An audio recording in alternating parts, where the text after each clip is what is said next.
السلام عليكم ورحمة الله وبركاته. شلونكم حبايبي؟ شلون الصحة؟ يا رب تكونون بخير وعافية، ورمضان كريم علينا وعليكم، وفطار شهي إن شاء الله.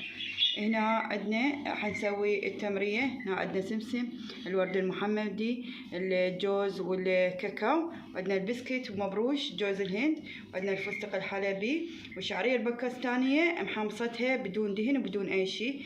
هنا عندنا مثل ما تشوفون الحبة حلوة، وهنا عندنا الكزبرة، وهنا طحنتهن هنا، وعندنا هذا الحبة السوداء. حنبلش بيها كلها ونرجع لكم. طبعا عندنا كمية كلش كبيرة، فضفنا نص قالب من الزبد 125 غرام على مجموع الزبد. نضيف التمر اللي هو تمر مفلس ومنزوع النوى.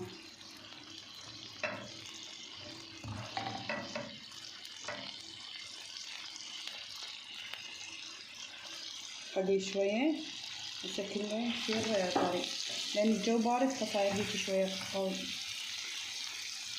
بسرعة انقطع هذا.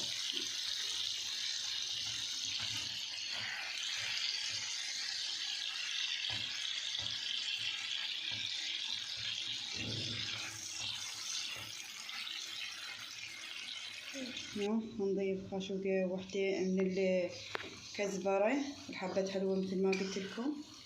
هنا نص خاشوقة من الهيل، وهنا عندنا خاشوقة وحدة من الحبة حلوة. حنمزجهم كل زين. شوف شلون صارت طرية.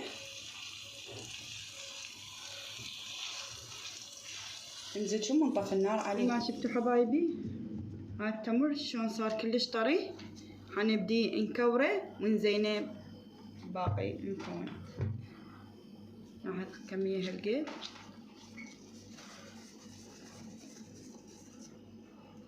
هيجي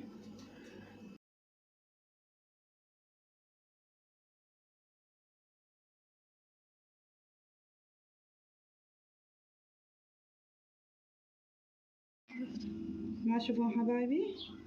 حنبدي نكور بيها بهالشكل هذا، نضغطها على كيف عمود حتى ما يطيح.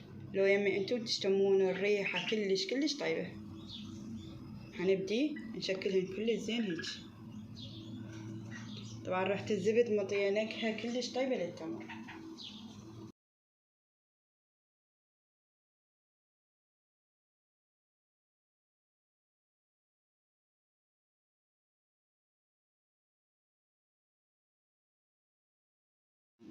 وهنا هذا الفستق الحلبي نرتبهم بهالشكل هذا.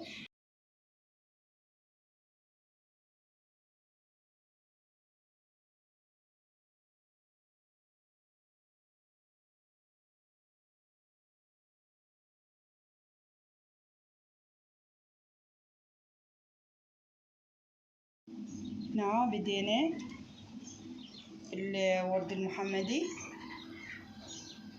طبعا نكهة كلش طيبة والطعم بعد أطيب، لأن أنا مجربتها قبل لا أسويها لكم.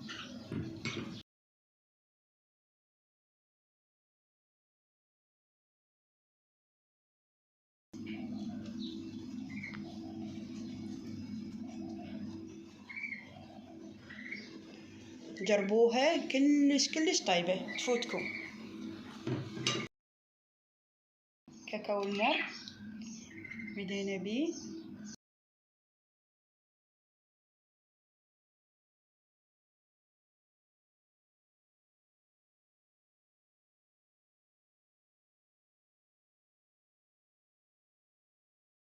هنا حبايبي ضفنا الجوز مكسر وسط.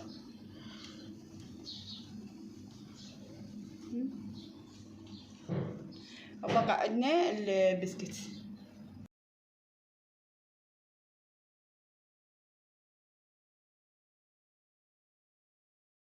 حبايبي الحلوين مثل ما تشوفون كملنا التمرية، ما طولت ويانا حتى 10 دقائق، أقل من 10 دقائق. تفيدكم للفطور وللضيافة، جربوها وعطونا رأيكم بالتعليقات، واشتركوا بالقناة حتشوفون كل ما هو جديد ومفيد. وهاي التمرية سهلة وبسيطة، وشكرا لكم ولمتابعتكم ومشاهدتكم. مع ألف سلامة. باي.